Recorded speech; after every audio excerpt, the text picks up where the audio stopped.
Welcome back to Buff-A-Touille. We're excited today to kick off our cauliflower series. Today is part one in this series of videos around how to cook with cauliflower and how to use it for different recipes. All right, so let's compare cauliflower to pasta. A lot of the things that we're going to cook with or that we have cooked with are replacements for pasta. And there's quite a bit of difference, especially when we're looking at the difference in carbohydrates.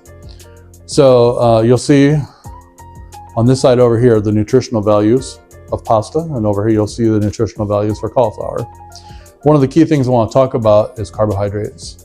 In both of these scenarios, when we compare 100 grams, which is roughly a serving, you see quite a bit of difference. If we look at the carbohydrates of pasta, there's about 75 grams of carbs. Back out the fiber, we're down to 72 net carbs. Whereas the cauliflower, we go from 4.1 total carbs, 2.3 fiber out to 1.8 net carbs. So that means there's 70 less carbs, net carbs, in cauliflower than there is in pasta. And we believe we can cook better dishes with the cauliflower. So that's what we're going to teach you how to do. Let's learn how to make the cauliflower. All right, so I've rinsed the cauliflower. Next we need to remove the green part of it, and we're probably not going to use a lot of the stalks. Different ways of doing this, but I'll show you one way. You got to do what works best for you. One thing you'll notice, we're using fresh cauliflower, never frozen cauliflower. Once again, you only want the fresh foods because they are the most, probably the most nutritious, but they taste the best.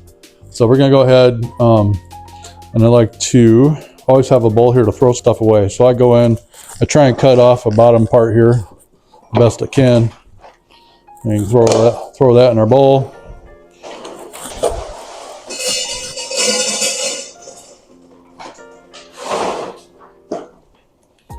That was not a hailstorm, if you heard that. That was the dog getting more food.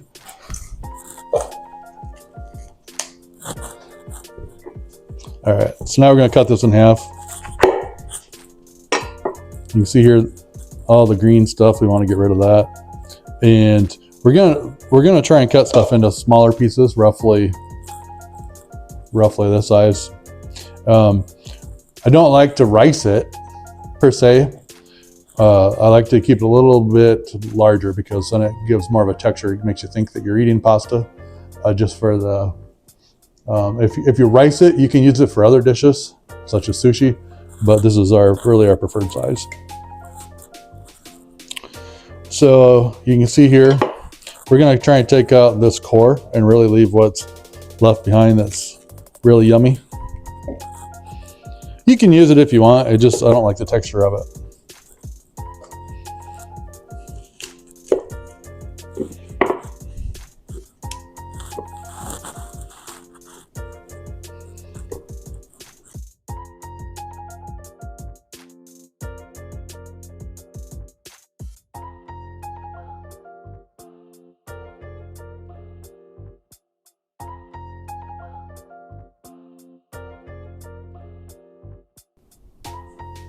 All right, so you can see that wasn't too bad. Now, you could use a food processor, but I don't. The reason I don't do it is because I'm afraid that's going to cut it up too small. You can see we got, some pieces are a little bigger, some that are smaller. What's going to happen here, we're going to cook these, and we're going to cook them in olive oil. And as we do that, they're going to really soften up. So if we start larger, as it softens, we can break it down into smaller pieces. So we don't want to go too big, we don't want to go too small, just want to go just right. Goldilocks principle. So next, we're going to go ahead and get this roasting. All right, so now we're ready to roast the cauliflower. I have the pan preheated. We're going to add a few different things here. I have between 1/4 and 1/2 cup of olive oil, which might seem like a lot, but the cauliflower is really going to soak it up. In addition to that, I'm going to put in some garlic, and then our favorite garlic, salt, and pepper that we tend to put in everything. If we're feeling extra spry, might add a little garlic powder, but we'll go ahead and get the oil in.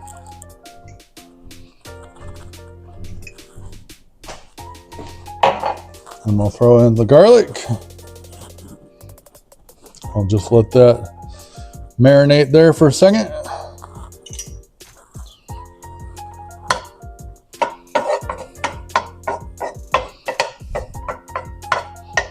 Probably could have been just a little warmer, and we'll turn that heat up.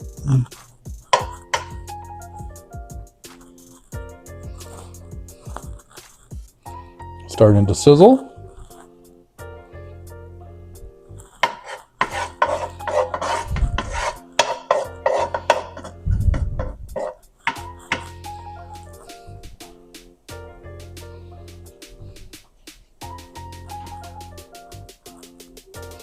Now, you saw me put in between 1/4 and 1/2 cup of olive oil. I would suggest, starting off with a lesser amount and continuing to add what you need. But I've made this a lot, so I know roughly what we need.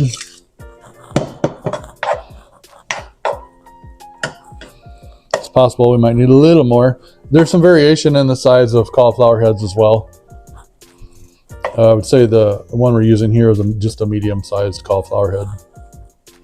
So we'll put this on, we'll speed this up for you, and you'll just see us stirring until it should really soften up. And then we'll talk to you in a little bit.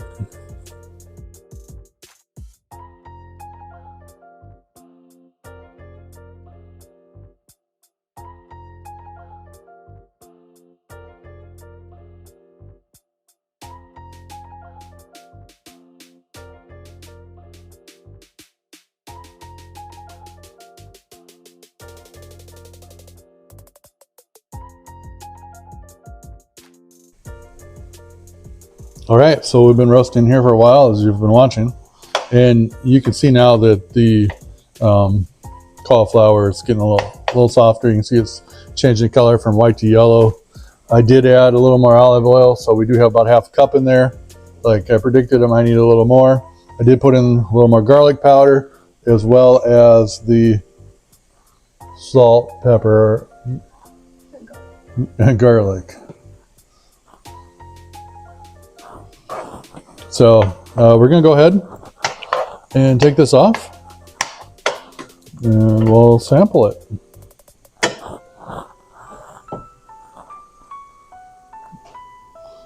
right, so we're going to go ahead and sample this. Before I do, just know there's a lot of different ways you can use this. We're going to show you some of those, so make sure you check out those other videos. Like we said, this was part 1 of our series, so watch for the next parts following this one. So we're just going to go ahead and sample this as is. Like I said, you can eat it just as a vegetable.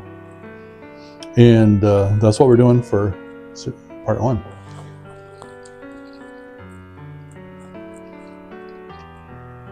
It's very satisfying.